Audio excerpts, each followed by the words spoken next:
Hi and welcome to episode 10 of DGen BJJ with me, Irish Mike. This weekend we put out, for this week's episode, we put out the bat signal. We made a call and we got the big men in. Ken, do you want to introduce our... So today we're here with friend, training partner, part-time coach and social media influencer, also known as a social media mogul. If you can't tell, I'm feeling the pressure. I couldn't even get through the intro properly. But welcome, Zach Smart, aka Drillers are Killers on Instagram. How you going, mate? My man, all good. Thank you very much for having me on. I appreciate it. No, I appreciate you making the time to come in. Of course. Yeah, thanks. Appreciate you letting me and Mike round your house, to be honest. Yeah, That was your first mistake. I haven't anything in my pockets. Not now. He's made sure they're empty so he can fill them up before he leaves.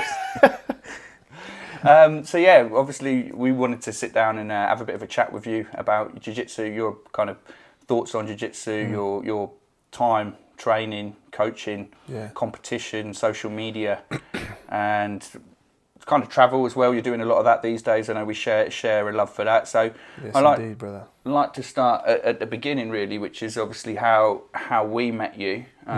Both me and Mike, I think we talked about this on the way over. We actually were like, I don't actually remember the first time we met Zach. There's no fantastic story like no, there was no there's no origin story. It was just like fellas, a coach at Matt House, and That's got to be what it was, right? sound as fuck. And I just always liked you, and I don't ever remember like you not being a part of. No, you know. and I always remember getting on with you pretty well. Like in a sense, I don't remember there being like a getting to know each other. There wasn't like a courting phase. Zach. I feel like for you and I as well, we hit it off really easy because of the travel. Yeah, I think that was a big thing. I think it was.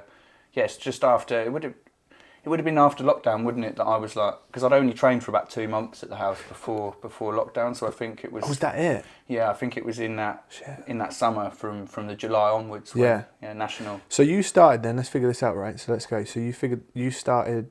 Would that have been January 2020? You would have started, right? That's when I started at Matt House. Yeah. Mike, when did you start? Oh man, don't even ask me. Oh, because I did a phase before COVID, but I can't even remember. I remember doing the beginners class. Yeah. And maybe it was in March in 2020 maybe as well or something like that. Did you join just as COVID started as well? I'd done a couple of months before it hit, and then when it hit, I didn't train at all.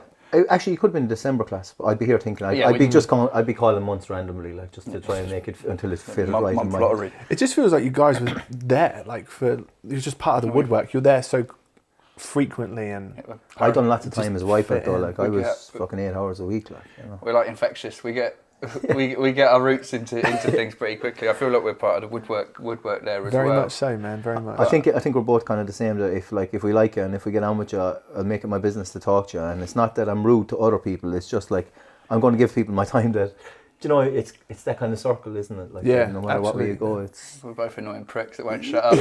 So we won't let off. If you don't like us, you're still going to have to stomach us regardless. And you'll hear a comment come over with me somehow, and I'll probably cut across you while you're trying to tell the story. And people will warm to you in the end because you just don't let off. I don't let off. Yeah, man. But however we met, it's a good thing. Obviously we've been in touch for time now. But I guess earlier than that would be how you got into jiu-jitsu. So let's start at the real beginnings there. With the real beginning. So James English says, let's go back to the start. How did it all begin? Yeah, had you done martial arts before jiu-jitsu? What got you through? Because that's the big thing. It's like that first step through the door. What got you in? So I started like training.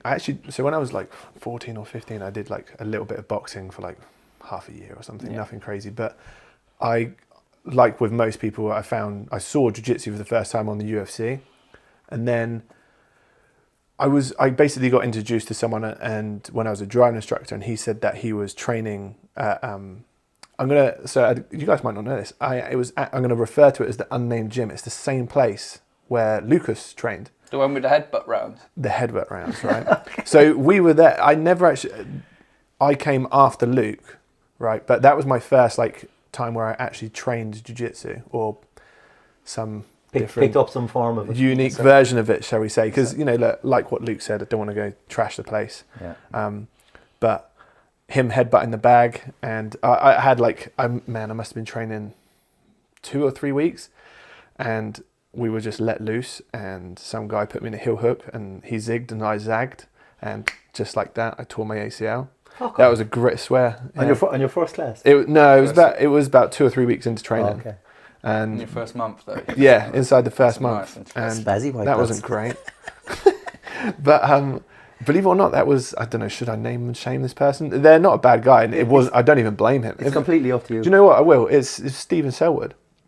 I was rolling with Stephen Selwood. Steve the chef. Steve Yeah. the chef, yeah, it was him. That's it. And He's to got be nice clear, it abs. was not his fault. That's Like we were both amazing. under like an academy where it. You were put in unsafe positions. Right, 100%, yeah. So I don't even blame him remotely. No, but no. that was like, I guess, how my first introduction to jiu-jitsu. Shout out to Steve as well. Nice guy. But then I went away traveling, and then I went away, had the surgery. I went off and did some traveling. When I was away, I said to the missus, I had this great idea. I was like, I want to do MMA. And I was like, okay. She was like, of course, I'll support you and you can do whatever you want. And so I started training. When I got back, I went to Windsor and was training up at... Submission. I think it, What yeah. you So want- what is now? yeah. So I think when I went, it was NFM Windsor. I think that's what it was called. Yeah, if I the one remember. that's Windsor Maidenhead Submission Grappling now. Right. Yeah. I think that's what it is, right? But I went there and I had like a week's free trial class, and on the last day, my start to jiu-jitsu was like really funky. On my last day of the free trial, I was going to sign up and then like join this contract for a year or whatever it was. I like, you know, when you roll your ankle, right? I Yeah. was basically, we were doing this striking drill where I was hopping back on my left leg, and I hopped on, like I rolled my ankle just on my left leg alone, and it was, it basically ripped my ankle apart. It was not great. I had no luck. I had no luck at the beginning. And an injury-prone It start. did. It was awful. And anyway, to martial arts. a couple of days, and it was weird because I was going to sign up, and I didn't sign up because I hurt myself, right? And in the end, everything has a silver lining because Adam called me up a couple of days later and was like, What about Squish? Squish, yeah, Legendary Squish called me up. Squish has been mentioned in. Do you know what? Countless podcasts. For as much as we tease that guy, he is a centerpiece to why a lot of people train. Him and his small hands. He's a centerpiece to a lot of things. He is. So, But He is in no way, shape or form unfit or fat looking. no. I will just say that right now. I'm going to go on the record as saying that. Mike's been punished for previous transgressions when he accidentally shared a video of we were in Ireland and this guitarist looked like Squish. I saw. And we thought it was Mike. I can't believe he's in charge of the technology and the social media because I fucked up. yeah, we thought he was PMing Squish and it ended up being a post. That Yeah. he probably took down the following morning, but by then the damage had been done and. I mean, the small few followers we had had all seen it. He's telling me about this the other day. Yeah, But so he gave you a bell when you were injured and you went Yeah. and signed up for this Muay Thai MMA gym. So no, he called me up and was like, "Dude, you need to come down to this place, Matt House." And so what it was I'd seen these adverts on Facebook when I was away. So my intention was always to basically do striking in Windsor and grappling in Reading. That was always my plan in my head. Yeah. And anyway, I gave my ankle about a week or 2 weeks to rest up. I put like a support on my ankle. I went and did one session at Matt House in the gi, and I was just hooked. That's And that was it. And I just never Never looked stopped back. training. Yeah, I just You were there kept going. from white to brown. White to brown, yeah.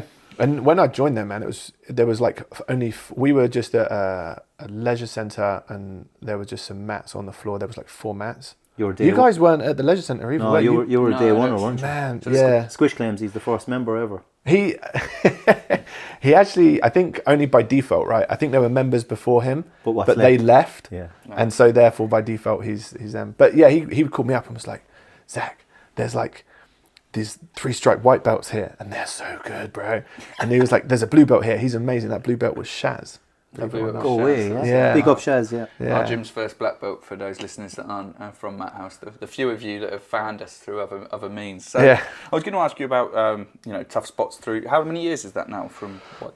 Dude, so I started in September 2015. So that Okay. the Matt House opened in July 2015. I was there September. So we're talking going on 8 years. Yeah, this year'll be 8 years, right? Yeah, Nice. 7.5, 8 years now. So 8 years to Brown. So I always like to delve into, like I did with Lucas, like what, when you were coming up, like white, Yeah. blue, brown. Rough sort of time scales, any tough spots, any plateaus, anything like that? Yeah, so white belt. It was different training because when we first started, there was only, I think, like only 1 or 2 classes per week, Okay. and it quickly accelerated. So it took me. It was 10 months. I did September to July when I got my blue belt. There was like a load of us that got promoted. Did you compete Were at you all the at one- white? I did compete at Sorry. white. No, go ahead. Good question. Yeah, I did compete at white belt. How many comps? Or? I did 2 comps. I did, my first one was Kleos, and I got bronze that one. I think I won my first one, lost my second, then won 2 more after that to get bronze. Okay, and then the second one I did was the Bournemouth Open, and I got second in my division, third in absolute, I think. Right. And that was just before just before the grading. you got your promotion. Nice. Yeah. So were you one of the batch that got promoted by Henzo? Yes. So that's cool, man. So I actually... How did you know this? Yeah. how You did have man? you've done your research. Well, a lot of the time, me and Squish will just after class will just Yeah. shoot the shit, and he likes telling a story. Doesn't he? Yeah, he does. It'll be great when you guys have him on. There's a cool, so when that happened, the night before, I think I tweeted something, and I was like, I put out a tweet, and I was like, looking forward to the seminar with Henzo tomorrow. And I think I tagged him in it. And he replied and was like, looking forward to meeting you. And I was like, oh my God. We went in the change. Yeah, right? Yeah, it's proper. Yeah. I went in the change rooms, and him and I got chatting. I was like, oh, I'm Zach. I was the guy that was speaking to you on Twitter last night. Anyway, it was really cool. Basically how it worked when he did the seminar, which was fantastic. And then at the end, Dominic had his clipboard and he was calling out the guys' names. Roger was like giving the belts to everyone that was called up. And then at the end I was the last person to be called up. And I remember I was looking up and Roger was holding the belt, and I kind of looked at the floor, stood up. And when I stood up, Henzo had taken the belt from Roger. And basically Henzo was the one that gave me my belt on that day, which is really cool. That's cool. It was real nice, man. It was a nice touch. And you all went to Las Iguanas in the did. Oracle, and it's like you're sat around a table in your hometown with some absolute some of the killers, best, like best people in. It was quite surreal, man. And our coach Dom, and it's like, you're like, this is. So blue then. Blue belt, yeah, that was a good belt, man. I really enjoyed that. That was when the club also was like thriving. By this point, there was like many classes. It was so interesting to see how the club went from be there from the beginning to like this giant success that it now is. Yeah.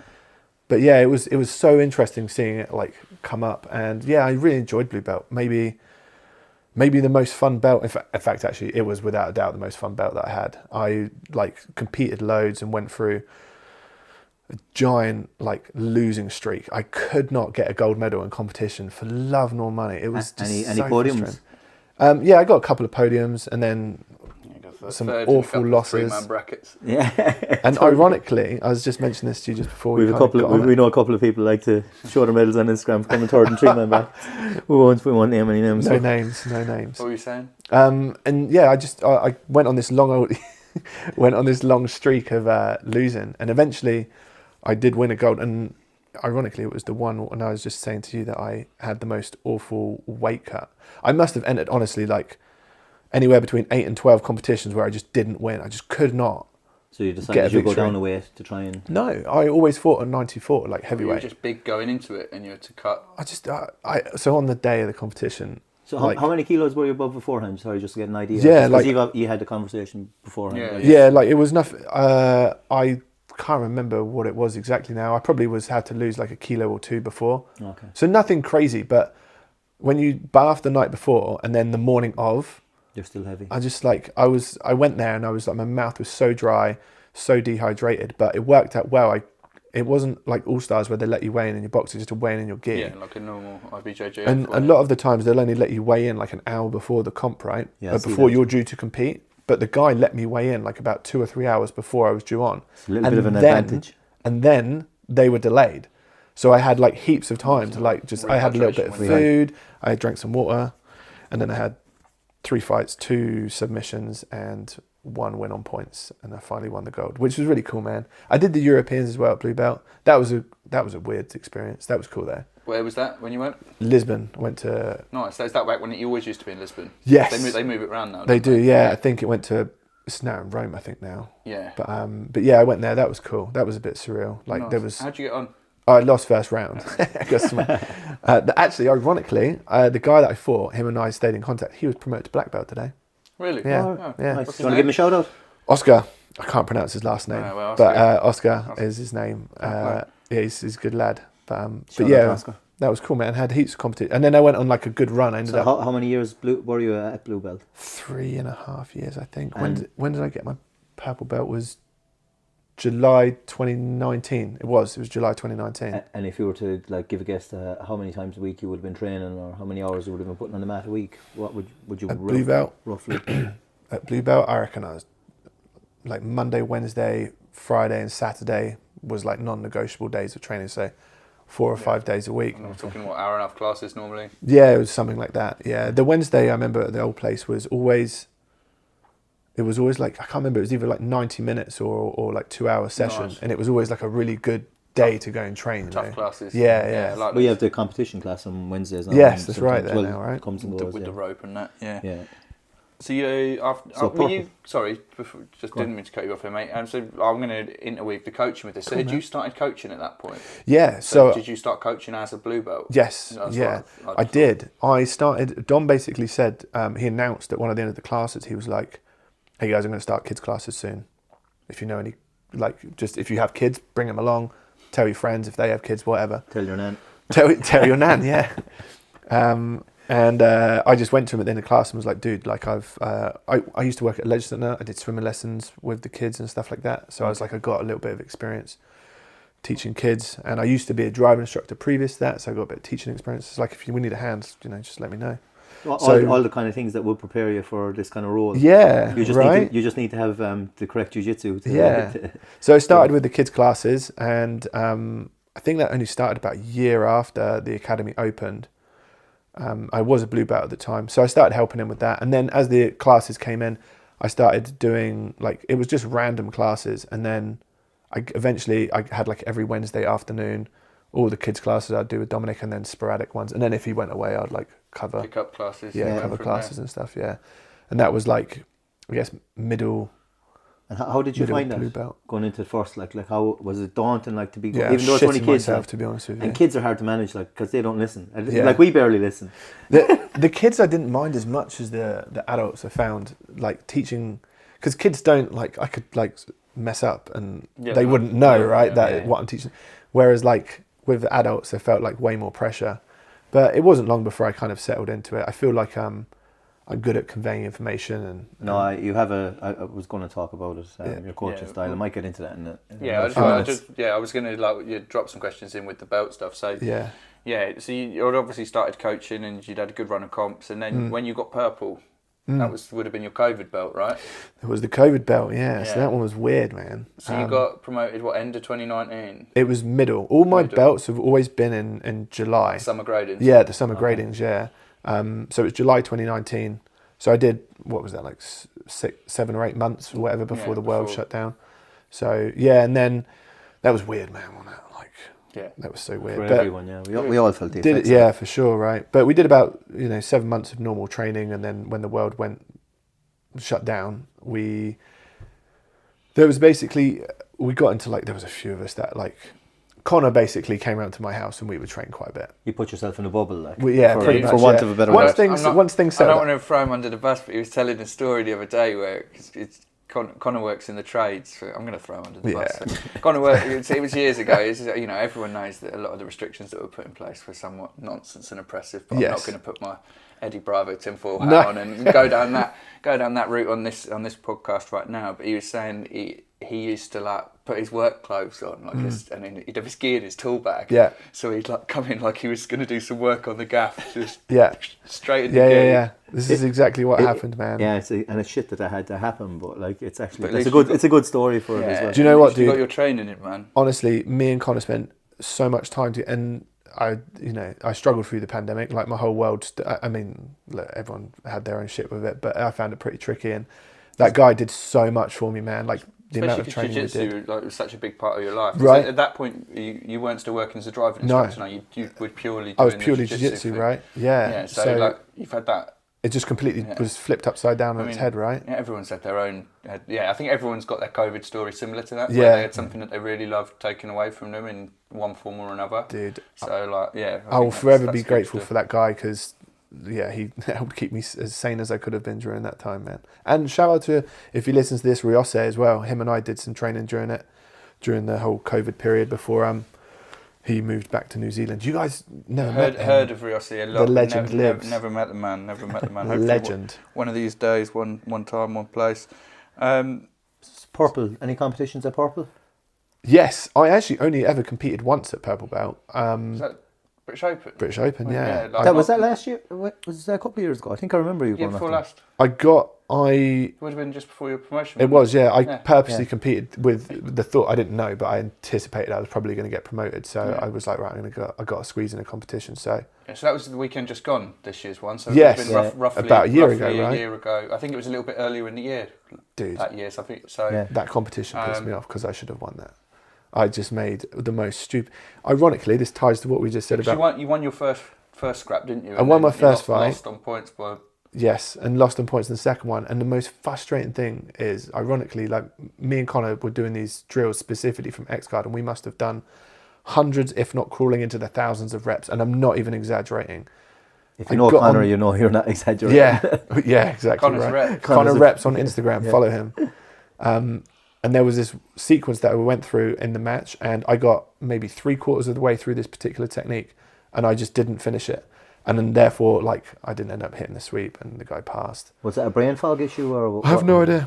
Maybe just not having competed for so long. Okay. Kind of Rusty. the Bit rusty pandemic. from- Yeah, I don't know. It just was a malfunction. Well, you silvered in that. We got silver, yeah. So Yeah. Podium, still on a Yeah. podium. Like. Yeah. But it was just frustrating because, and like, I think, it was just.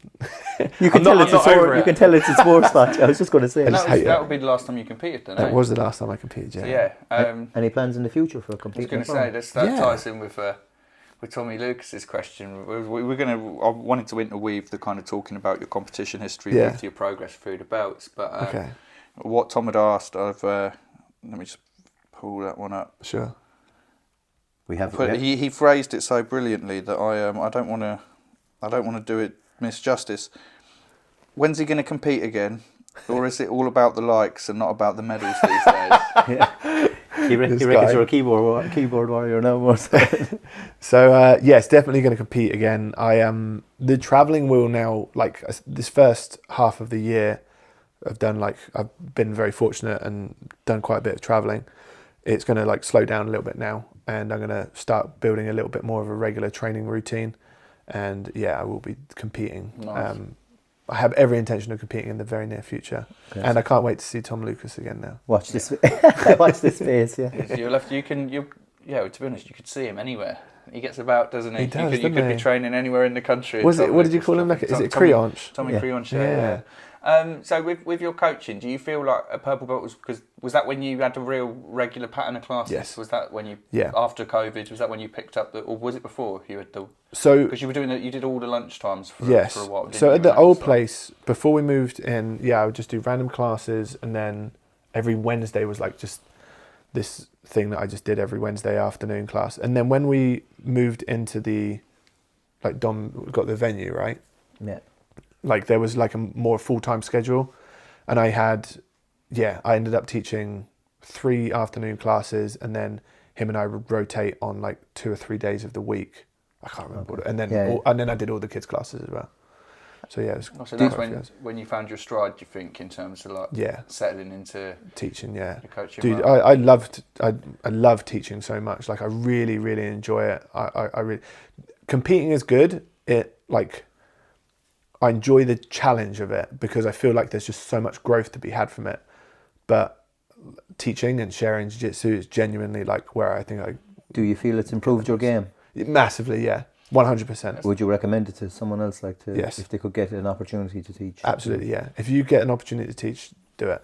But like because it forces you to think about more about the movements, Yeah. and where your position is. And 100%. Because you can't go to, well, you can. Some people would, but they'll go to a class, they'll teach, and then you have to be prepared for any question that could possibly come. So therefore, you have to do more research into like.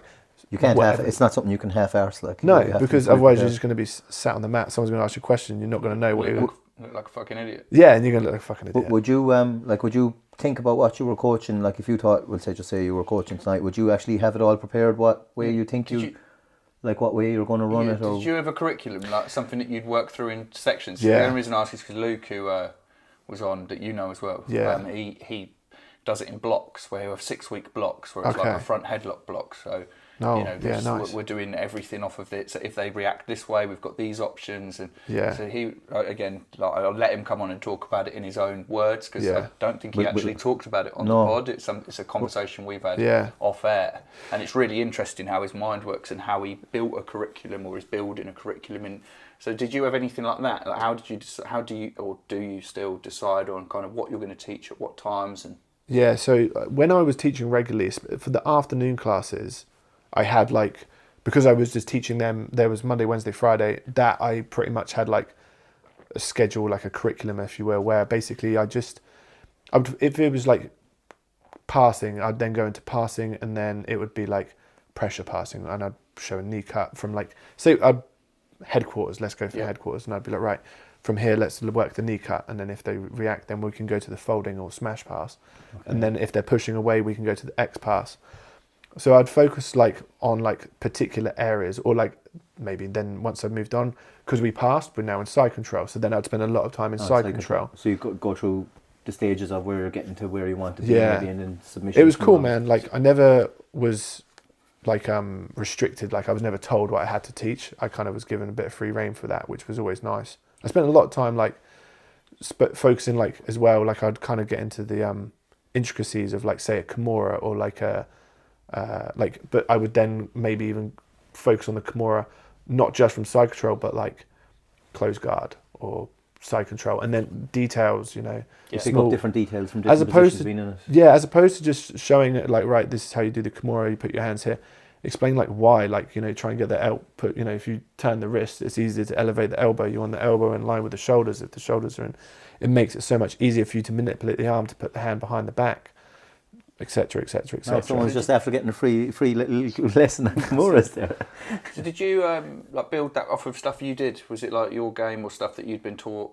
Yeah. You're just kind of or was it how did you build specifically Yeah, I just studied loads, man. I studied loads. A lot of it off the mat as well. Yeah, I studied heaps, man, honestly. I studied so much, and then I would take it to training and then try it out and then kind of implement it into teaching. So you're testing it before you're actually... Nice.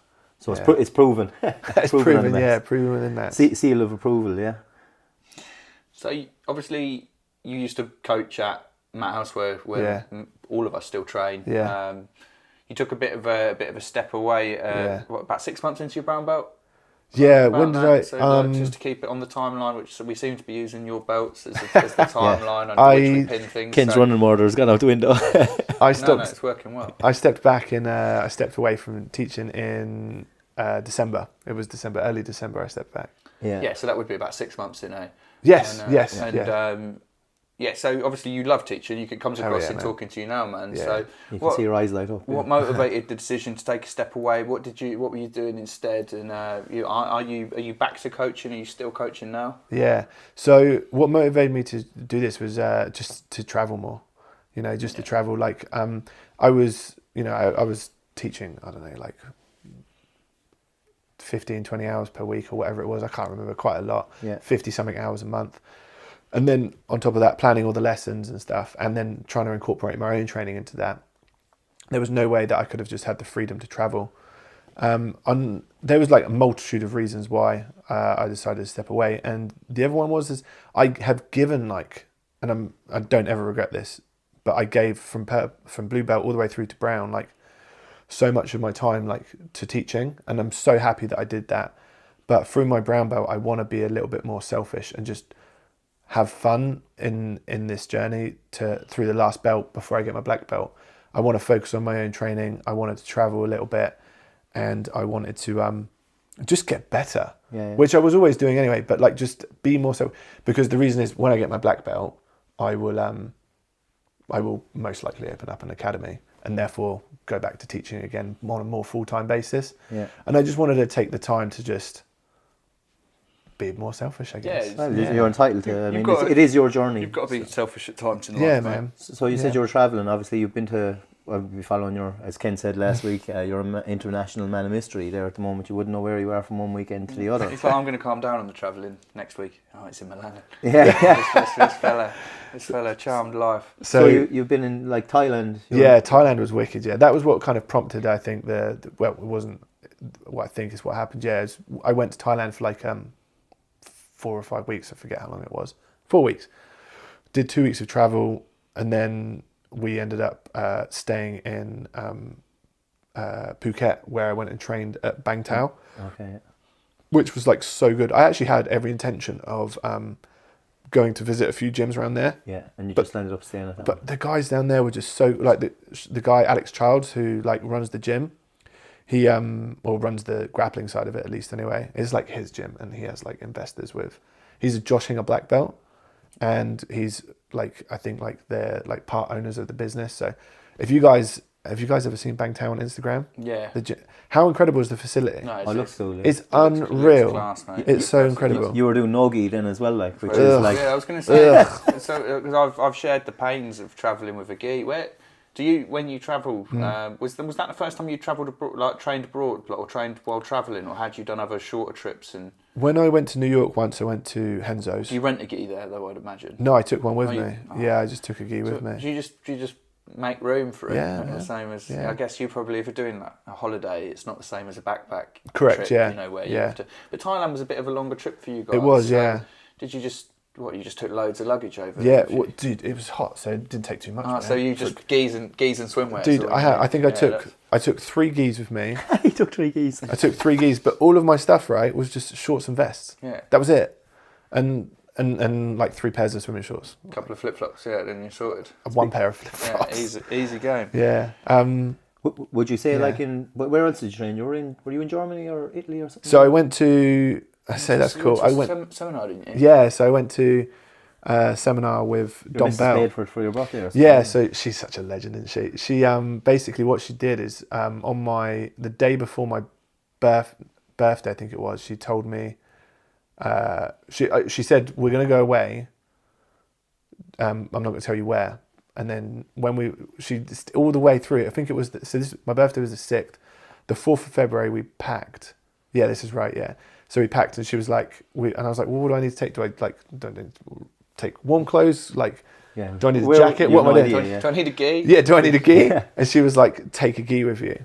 And I knew what it was when she said take a gi, because Dom had posted that he was doing like a Europeans tour after Euros. Oh, nice. Okay. So I knew we were going to Europe, and when she said take a gi, I was like, shit, are we going to Dom Bell seminar? And she said, yeah. So went out there and did the seminar with him. So Did you roll with any lady boys in Thailand? Everybody's thinking of it. I had to ask it. Had to ask. No. No. How do you know? Yeah, how do I know? No, there's no ladyboys there. Sorry, I know there's a load of people who are going to want to know the answer to that. yeah, that did come through a lot in the questions. To be fair, so, Did it actually? so Mike had to answer it. In Mike's questions. Yeah, In yeah, Mike's. you know, Mike's my friends. Mike's like, can we ask him about ladyboys? I was like, all right, Mike. All right, we'll find a moment for you to. I'll shoehorn it in for you somewhere. to shoehorn it in, and Hilarious. you sure did. So you trained. Obviously, travelled and trained in New York. You travelled and trained in Thailand. You did was it the Italy trip? Italy was actually You just. didn't train didn't in train Italy. there, The Germany trip you trained. Yes, train with Dom. So you got any That was highs and like? Have you found? Because for me, to make it about me for a second, Zach. Sure. When, It's your podcast, brother. when I was travelling, the thing that really shocked me is that like, even if you've never been to a gym before, it almost feels at home very quickly. Dude. Because there's although there might be slight variations in the warm up, you're like, well, why do they do it this? Why do they run clockwise rather than anti-clockwise? Or little things like that. The warm ups are still a certain formula. The teaching style is a certain formula. Was there anything that really stood out to you from any of the gyms that was like, oh, this is really weird. I've never seen this before. Or was there, the highs and lows of What stood out in Thailand was the warm up. Is you'd run around and do 1 lap, and this room was not air conditioned, and you were sweating. It's a big mat, isn't It's it? a huge mat. It's like probably like a 200-300 metre lap around the outside Dude, of that. and yes, yeah, and the humidity is just. If you guys have been to Thailand, Yeah, you've been to Asia before, dude. The humidity out there is just unreal. You do like a lap and a half, and you're just already swaying. That's what shocked me. That was the low. That was low. But no, man. Like so, like the lows over there, like, man, honestly. Try and focus on the highs, bro. Yeah, like, I can't think, honestly, I was trying to think of, like, any of the lows, like, that gym was just so good, man, honestly. Like I said, like, I had intention to go to other places. I didn't, because they made me feel so welcome. That says enough about it, Yeah, doesn't dude. it? Alex Charles, the guy that, like I said, is the guy that oversees the grappling there, couldn't have been cooler. He let me even film some content there, which was great. That's wicked. Yeah, man. And is there a gym that you'd like to travel to, or one that you've upcoming? Like, Yeah, where's your bucket list gym? bucket list gym, man, to go to like Atos would be pretty cool. To go and train with like some of those guys, like with Don Bell or something like that, that would be dope. Train at Legion with Keenan. JT Torres is someone I'd love to like. I hear that he's actually like the coolest cat in the world. So most of the gyms you just named are based in the States. They are, yeah. You This is where the Jiu-Jitsu hub is, though, right? It is nowadays, I suppose. Yeah, Australia and the US. And the US, yeah. Australia's second. To be honest, if you look at population to top class grapplers, Australia is disproportionately up there in terms of the number of people. I've got a little affinity for Oz, having lived there, but you look at the number of Aussies that are at the top level of especially no-gi. Yeah. You look at their population compared to the other countries. Juice. Yeah. Right. If anyone can do anything Mike can't, they're instantly juicy. Not true. Another high would so be... sorry. Is States... Sorry, no, go on. Carry on with your highs, mate. Oh, yeah, so I was just going to say another high that I had from my trips was the Don Bell seminar was real cool, right? And I guess we'll get to it eventually. But through Drillers of Killers, I was able to build like a little bit of a relationship, I guess. I call these like virtual relationships, kind of a bit weird, right? But internet friends, I call internet it. friends, yeah. And anyway, Dom and I kind of got chatting away, and eventually we just, I don't know, man, he just is so cool. And I told him that I texted him, was like, hey man, I'm coming to your seminar. And he was like, oh man, this is amazing. Like, let's go out for like dinner and after and stuff like that to celebrate your birthday. That's cool, isn't it? Which is like so cool. I was like out for dinner the next night with Don Someone you Bell look and up his to, missus. And yeah, I really admire this guy. And he's an incredibly high level grappler and just an all around nice guy. And it was just quite a surreal moment. I remember he was at the end of the table and his girlfriend and my girlfriend were like teasing him for not eating all of his food. And I was having this surreal moment of being like, this is like weird. Like, what's going on? You're just having to crack with this person you look up to. Like, yeah. That's what we keep saying about the community. It's like I can't hammer it enough. There's something. So cool. There's something different about like. There's not many other sports where you went to a seminar or like let's say for want of a better word, because obviously other sports aren't going to have necessarily a seminar, but like a meet and greet. You know, let's say you paid a few $100 to meet like another top level athlete, like let's say like Messi or someone like that. You think he gives a fuck? It's your birthday. And he's going to push you on in 2 minutes after he signs. He's going to take you out for steak. You're lucky if you get 2 minutes. You get your selfie, you get a handshake, and they're out the door. And like, I don't know. Maybe it's because at the moment the sport's still in its infancy, right? Yeah, so people are still a bit more. I real. agree with this, man. They're not making life-changing money, so they don't see themselves as different from like. We're so fortunate within Jiu-Jitsu, I think, to have like the opportunity to train with the highest of level of people. I remember when Dean Lister came to do the seminar, and this was years ago at the old place, but he's like won ADCC, his weight, his absolute, like that's like the Olympics of our sport. Like he's not just the guy that's just created like an online following and is now like being paid to show up. He's like, you know, maybe not now, but like back in the day, he was like incredibly high level. Yeah. And we just got the opportunity to train with him, like, with Jay relative ease. I mean, you got to go to Las Iguanas in town with Henzo and Roger Gracie. Arguably, like Roger is Roger's the Michael Jordan of the sport. The goat of jiu-jitsu. People would probably pay £1,000 to go and have a dinner with like that nowadays. Yeah. Like, you know what I mean? Just to sit there for 20 minutes even and be in the presence of him. 100%. So you touched on social media, obviously. I think a lot of people are tuning in to get a little how-to guide on how to build a following of a... What are you at on Drillers of Killers? 90k? 100? Just under. It's like 89,700. Let's get the rub guys off of this podcast. If you don't already follow Drillers and Killers, what the fuck are you doing? Exactly, right. Give my man Zach a follow. Do you live under a rock? And Zach's smart as well, yeah. Yeah, get him over that 90k. Obviously, as always, we'll put all the tags in Cheers, bros. In the comments. But let's talk a little bit about that, Mike. Sorry to cut you off. No, it's all right. So building a brand. So obviously, someone's looking at your Instagram now, and I think a lot of people are looking at Instagram now.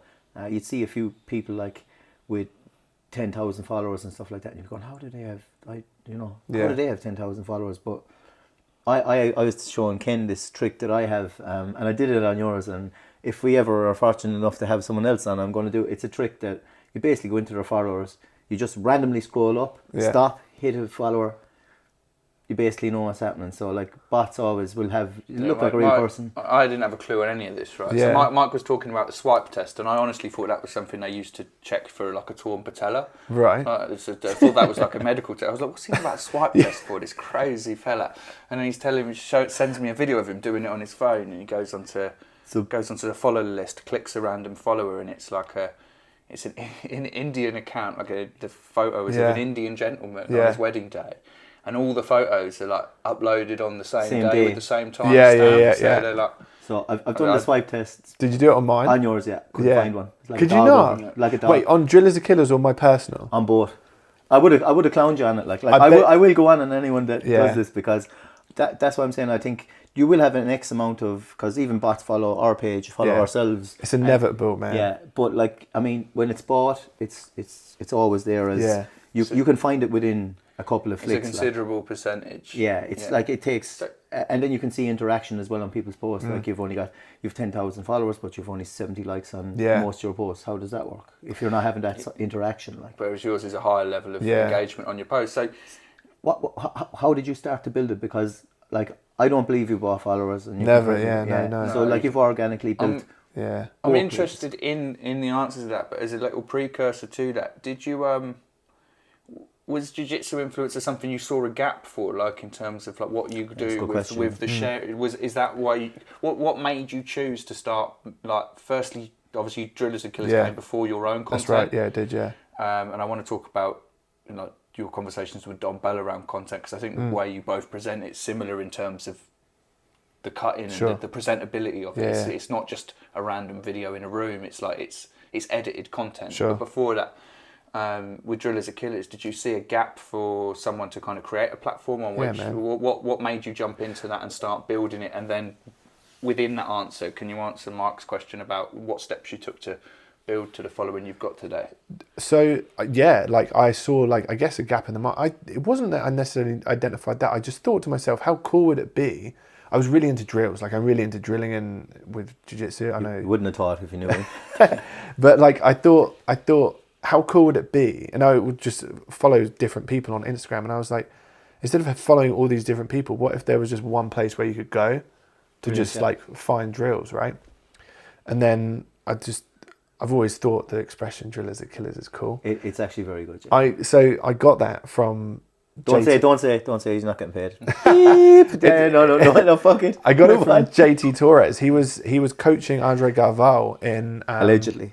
Yeah, he was allegedly coaching Andre Galvao. They were doing this like behind the scenes thing for prep for ADCC, and he was giving this big old speech, and then eventually he just looks at the cameras and he was talking about how hard Andre's training, and he was like, just going to be here drilling 8 hours today, all this sort of stuff. And he looked at the camera and goes, "Drillers Are Killers, baby." And I was like, that's such a wicked name. So yeah, I used that, and I checked to see if it was available. It was available, and then went off to the races with it, man, and just started posting. So you just post consistently? Yeah. Has that been the main technique to build the following that you've got today? Absolutely, yeah. Consistency Sorry. Yeah, go on. How much time does it take to stay consistent to do that? Like, to put this effort into this page? Like, it was like, it's not hard, man. Like, I would spend like at the beginning, I would post I'd probably post anywhere between 3 and 5 videos a day. Okay. And it was relatively easy. Because I just... You're just reposting? Yeah. Because it's just, you just repost. I don't have to write captions or anything like that. There's nothing...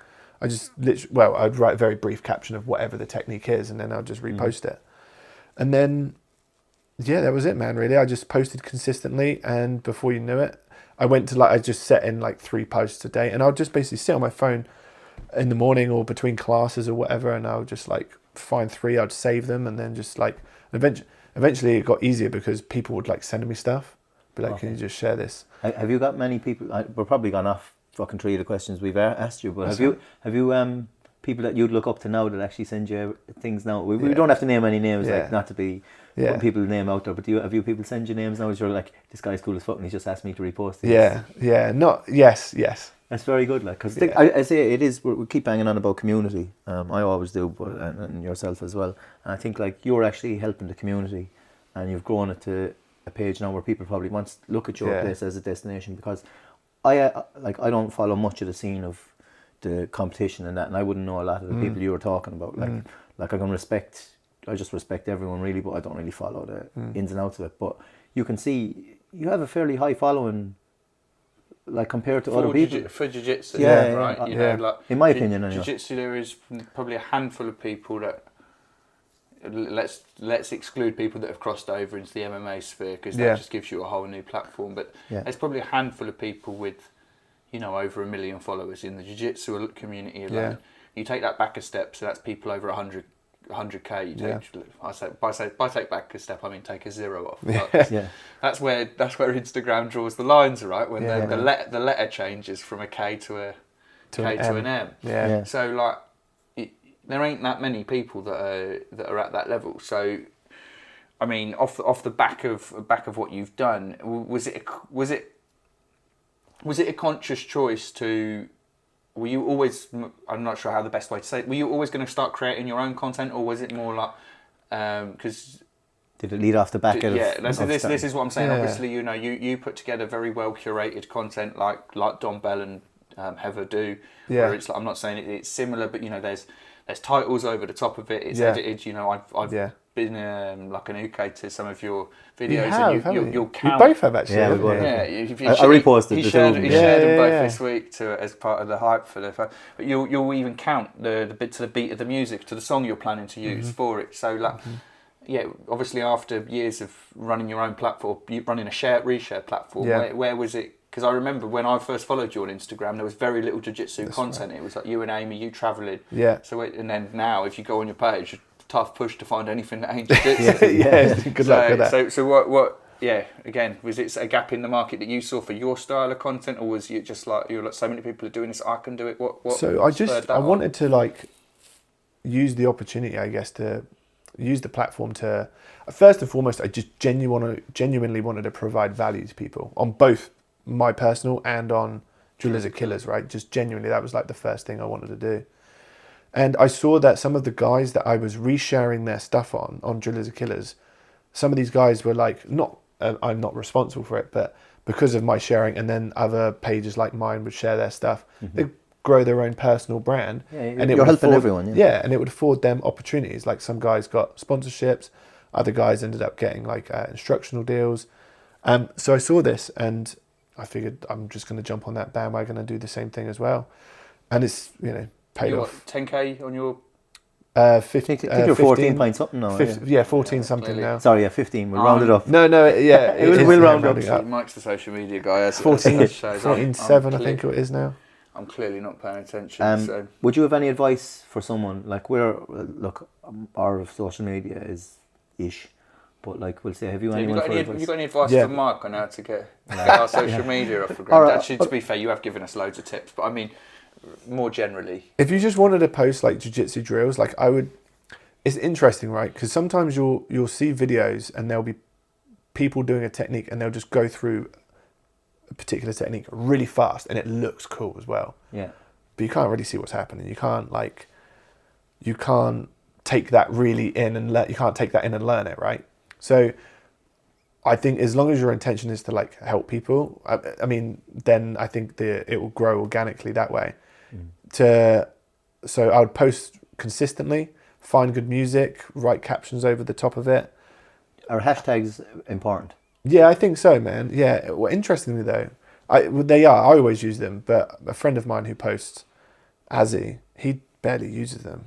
I actually watch his stuff. Azzy Graham. Azzy Graham, yeah. He's such a cool guy, by the way. Cool. Yeah, he's another one of your virtual friends that's become in real life friend. We've hooked up a couple of times, once before, yeah. That was good. Yeah. So I'm going to really ask, I've wanted to ask this for a while. I don't think I've ever asked you it in person, actually. I'm nervous. Do you think that Instagram is a legitimate way to learn jiu-jitsu? Yes. In terms of like, I'm not saying, obviously you need to go in the gym and train. Yeah, 100%. But like, you think, maybe I've asked it the wrong way. Do you think it's the format of reels and short videos naturally lends itself toward, like you were saying, a lot of people fly through a technique really quickly, right? And what separates some of your videos is the way that you will do like a jump cut to the type of grip you've got. Yes. Yeah. So it shows, I actually enjoy that. Since it shows some of the details. But do you think that's necessarily the best format for kind of conveying jiu-jitsu concepts, or do you feel that maybe YouTube or longer form videos is a little bit better? I think that, like, man. I have an opinion on this actually. Do you? I'll let you go first. Yeah. I'm interested to hear. I want to hear yours Yeah, first. Let the expert clear it up after. No, I'm interested to hear what he's going to say. I think people's attention spans are too short. Yeah, this is a good point. Yeah. I think that what you do, that's why the reels are good. It's a clip, and I think that's why people aren't on YouTube. And you hear, oh, I've seen this thing on Instagram. A lot of people now, more higher belts or something like that would probably be, oh, look, I'm going to go and YouTube delve into this and YouTube it and see the intricate details. But I think for most people, it's, oh, look at that, I'll try that. And then it's a 30-second video, 45-second video on Instagram or any other platforms are available. Yeah. So I think the best way to learn genuinely would be to just go to a class, right? Yeah. And I know that seems like obvious, but can you learn jiu-jitsu through Instagram or YouTube? Absolutely, 100%. Why is that like any different than the instructionals that we all buy and watch, right? Now, who you watch, I feel like is important. You can watch like some blue belts post up some stuff. And I just realised I said that. Two blue belts. There's a reason why we ain't going. If BJJ Fanatics want to offer us an instructional, I will take the cash and give my shitty instructional. There's a reason that, like in episode 1 or 2, I was like, we ain't going to go deep on technique because, quite frankly, there's a load of people out there that do that way better and with way more authority than we do. This is a borderline jiu-jitsu comedy nonsense podcast. We won't take it as an insult. We ain't content creators. Not to say there isn't anything you can't learn from blue belts, because of course you can. And I mean, but no, you can 100% learn. Look, people like Dom Bell or Toma Alroy, Azzy, I even like to think myself, like there's Nathan Mendelsohn, all these guys, right, post genuinely good content. And John Thomas is another great guy as well who posts incredibly good content. I personally think that speaking over a video, you can convey more information than if you don't speak. Like how I do the videos now, where I just have some nice music over the background and I tried to display it nice and cool. I feel like this is a bit of, nice and clearly, this is a bit of trying to appeal to a particular type of audience. Now, I'm very aware that like, I'm kind of almost contradicting myself here because I don't do that, but I do believe that speaking, you will get better, you'll convey the information better. You're able to convey more information. Sure, man, right? of course. There's like a hierarchy, in my opinion, of good sources of jiu-jitsu. Yes. The best, like you say, is getting off your ass and getting into the gym and working out there. And then maybe, a little bit worse than that is like an in-depth instructional, because then, that's got hours and hours of content. And then maybe, a longer YouTube video.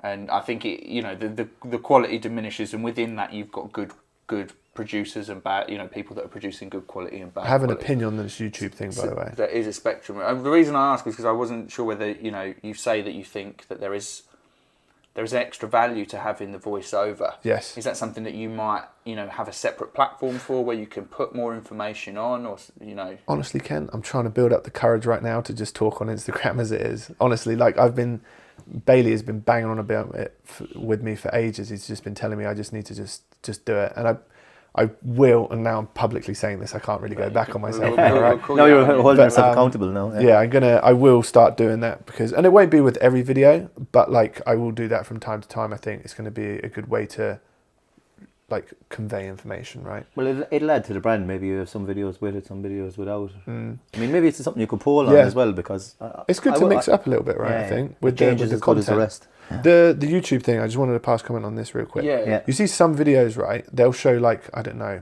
let's just whatever, single leg X technique, whatever. It doesn't even matter, X guard. Some guys will post a video for 10 to 12 minutes. You don't need that long for one technique. The reason it's this long is because the amount of ads that you can get within that. Yeah, and that's why it's just, and then they just end up saying more than you need to, that the student needs to hear, and you just fill the brain with People get greedy though. Or it'll be the same technique with the same explanation 5 times differently from 5 marginally different angles that give you no more insight to the technique. Now, the reason I asked is because I remember probably a year or two ago now we had a chat about you maybe doing some stuff in the YouTube space. Yes. I saw that really. I don't know if anything's come of that. I haven't seen anything. Is that something that you're maybe seeing as not a fruitful platform for what you put out now? And that's kind of what I've been toying with. Asking you about the hierarchy of importance or like quality and of output. I would like to do YouTube. You can add shorts to YouTube. You can, yeah. And I've done a few actually. It's actually supposed to be trending massive. Oh really? There's an app I use for reposting the videos. We're putting the audio against the we put an audio background, put it to wavelength so people can know it's about episode 8 and it's a cut from the podcast. Maybe, hopefully they've got it, but there was the show clips on that while it's uploading your video and cutting it, and it was a cut from someone else's podcast, and they say a lot of people believe they don't have to use YouTube, but they said a lot of people put YouTube on. I know ours is a vocal podcast and yours is different, it's more visual, but a lot of people, like with shorts and things like where people leave it on in the background, it doesn't matter if there's a video with it, and a lot of people it comes to small attention things. Some people go on YouTube now and just watch shorts like they do with TikTok. Yeah, I think like not that I know anything about it, but like I think just repost if you can repost it across the platforms, right? Yeah. I was having this chat with Nathan Mendelsohn. I don't know if you guys know who he is. Follow him on Instagram. Yeah, him and I were chatting about this, and because he's also on TikTok, and he was like, "Dude, you just need to just do it." I don't actually have a TikTok account, but he was like, "Dude, it's Mine like." does. Yeah, I think you're Nancy if you have it for anything other than fucking what we'd be using it for. I never got onto it, but like to the point, he was like, "Dude, just do it. It's like another way to like build your brand, like spread the word a little bit, right?" But if you reached 1,000 more people off that one app, wouldn't it be worth it? Because then they might go to your other app. Right, 100%. Yeah, some so people the same thing with YouTube, right? And I think all of these individual apps. I don't know this, but I'm pretty sure this is the case. But they all have their own individual audiences. So if you build them up on like and combine them all across the board, then you could have quite a large following, right? Speaking of building a brand, obviously something that you've done well through social media is your brand ambassador for Hyperfly. Deal with Hyperfly. This was something that came from. Sorry to cut you off. But that was you've predicted what I was going to ask. I think a lot of people.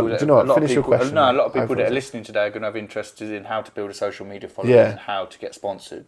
Or how to leverage money out of jiu-jitsu, how to leverage some of the coins out of it. So how did that come about? So that came around, man. Like I think that was a result of my building the personal brand, right? Like nothing was happening with Drillers are Killers because it's not. I guess anyone would want a face to put in front of it, right? Yeah, that makes sense. And I just always liked the Hyperfly brand genuinely, like even before like I was with them, right? But and I actually sent an email once and like just a really naff thing and was like, sponsor me. And they were like, no, pretty much. Magner's reply to me, please. Magner's reply. Yeah, Mike's been plugging that. And then I was putting, again, shout out to Nathan Mendelsohn. He gave me like this idea. He was like, dude, when I applied for Hyperfly, he said, I sent them in. I didn't just send like an email. He said, I tried to stand out by basically putting together like a portfolio of like 4 or 5 different pages of like just what you've done over the years within jiu-jitsu, like put up some cool pictures. Like a CV for almost like that. And weirdly enough, I was putting this together and then they announced, I was doing it over a few days, and then they posted and said, looking for brand ambassadors. So I was like, holy shit. So I scrambled it all together and like I was putting together this like what I thought was a pretty cool portfolio. I sent it to them and and then eventually it all worked out really well. It fell into place, yeah.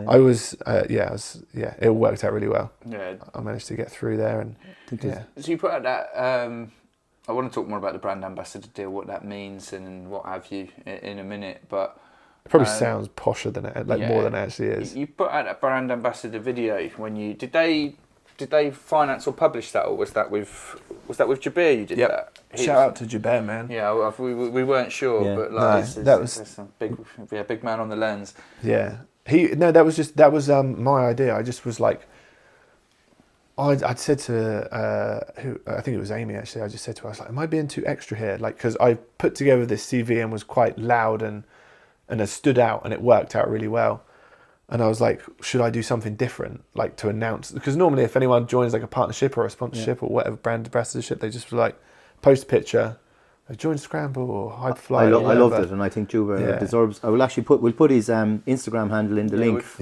Because he's done Matt House's video as well, and I think he deserves a shout out. Because I've approached him about doing something simple for us, because there's a little trailer video you can put in Spotify. That's a well good idea. Yeah, because he's just have an idea about. So I just reached out to him and was like, hey dude, like it looks like I'm gonna. I know I asked him at an open mat session I think once, and I was like, looks like I'm going to be joining, working with Hyperfly as a brand ambassador, and was thinking about putting together like a cool little video. Would you? Before I even finished my sentence, he was like, I'm in. I love it. This is the type of guy he is. Yeah, he is. He was like, I'm in. He was like, let's do it.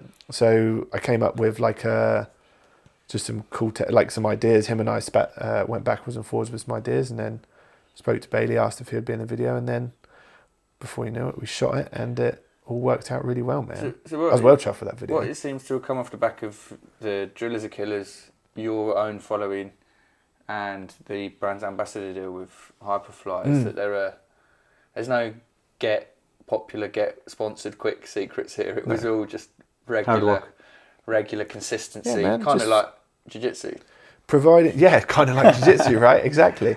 Provide genuine value to people, and like I think that the following will come from that, and just do that consistently. For those of you that hung on for the hour hoping for a secret on how you were going to get rich, sorry guys, you just got to keep working. I'm working on that as well. I am not rich, by the way. But something else that's cool that's come from all this stuff, right, is I won't say who it is yet because they haven't announced it, but and I haven't actually told you guys this yet, but I was approached. There's a brand, like there's a page like Drillers Are Killers who reached out to me, and I'm assuming other people who post drills, and they've asked me to film an instructional. Oh wow, which is pretty cool. Exclusive. Yeah. So are you able to name the platform, or is that? No, I won't yet because they haven't announced it. They sent me a contract last week. Oh, that's cool, it's man. weird. Well done, fair play. Cheers, boys. That's for everyone. Definitely, once you got in a position where you can talk about that more, we'll come back round and we'll eat your pizza and drink your beer, and we'll have another chat about that, mate. But that would be pretty cool, man. One question that a lot of people have asked as well, and Kabir perhaps. Who's this? Big Kabir, perhaps. Big Kabir. Perhaps worded it most eloquently was. How many millions has Zach made from his Hyperfly sponsorship so far? And where's my free gi? No millions. No millions. But more seriously on that, how does a brand ambassador deal work? I mean, I know you've told me some details of it. Obviously, you don't need to share the ones and the zeros, but yeah, it's cool, man. How there's no like monthly payment for me through Hyperfly unless like I basically sell like a gi. So for example, let's say you buy a gi. Do you want to give your promo code? I was going to say this is your chance to plug. To plug. We'll also again.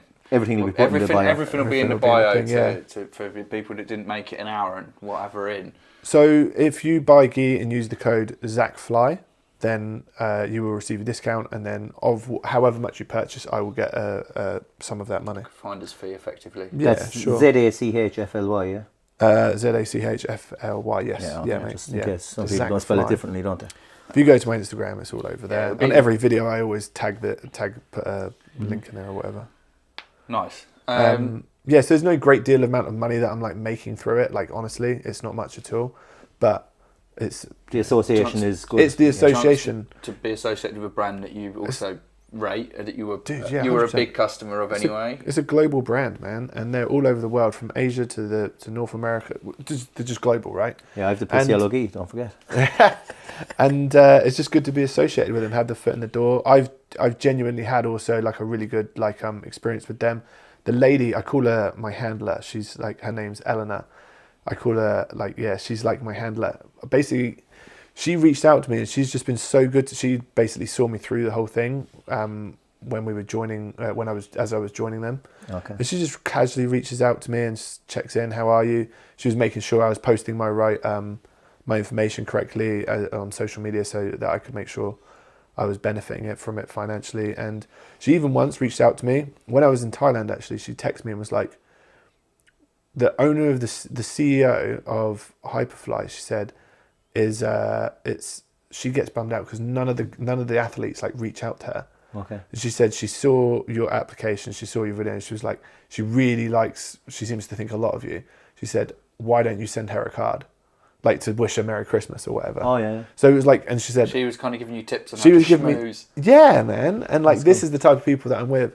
And there's another guy on social media actually. I won't say who he is because I don't want to trash don't want him to get any trouble. But him and I chat regularly, and he was saying that he was with a brand, and he was just like so upset with the way that like he was being treated and stuff. Managed and stuff. Yeah. And I was just like feeling pretty fortunate that this lady's trying to like hook me up. Okay, yeah. With the CEO. So That's it's cool. been really good with them so far, and hopefully one day it can lead to more. Yeah, nice. That's good to hear. So, Going to hit a couple I of was going to say, do you want to jump into the fan questions. Viewers' questions? Fan Fan questions. questions. Well, they're your fans, they're not ours. the Like, fans. I mean, I wouldn't say fan questions for me and him when we're having the podcast, but I'd say your fans. We need to think of we can't be referring to them as fans. Right? Get your delusions. No, his fans, not ours. That's what I'm saying. Obviously For this episode. Kabir's and Tommy L's had overlapped with the questions that we were Tommy L? Tommy Creoncho. Oh, Tommy Cameron. Yeah, the ones that we were going to ask you anyway. So we've kind of woven a couple of those in. Sure. Do you want to? Have you got any from your list, Mark? I'll leave you start it, and I'll join in with you. Okay, so Tom, I think we already asked Tom's, didn't we? Yeah. So like when you're going to compete. So Danny M said, just give me 2 seconds. Sorry, no, I'm fucking this part of it up. Yeah, we need to find a way to get audio questions and play them out. We know That'd be me and good, Mark right? are negotiating So- technology as it goes at the moment. You've got Alex Butcher. Yeah, Alex, yeah. He was like for Zach, fan of the butterfly guard. Yeah. Do you prefer Marcelo Garcia's butterfly approach or Adam Wodzinski's lazy butterfly? Adam. Yeah, well, 100%. give us some nuggets on that. That was one seminar that I'm gutted to have missed actually when he was at the house. But So like Marcelo is amazing. But I just was hooked on Adam's style of jiu-jitsu straight away. Pretty much my whole game is almost mimicked in my own way, almost after him, like with the butterfly guard and pressure passing. there's a lot of similarities. Yeah, like and not even like I didn't actually do that consciously. It was just like kind of I found myself doing these things, and then I found out who he was, and then I was just became a big fan. I've actually been to 2 of his seminars. Nice. Both were fantastic. Both in the UK.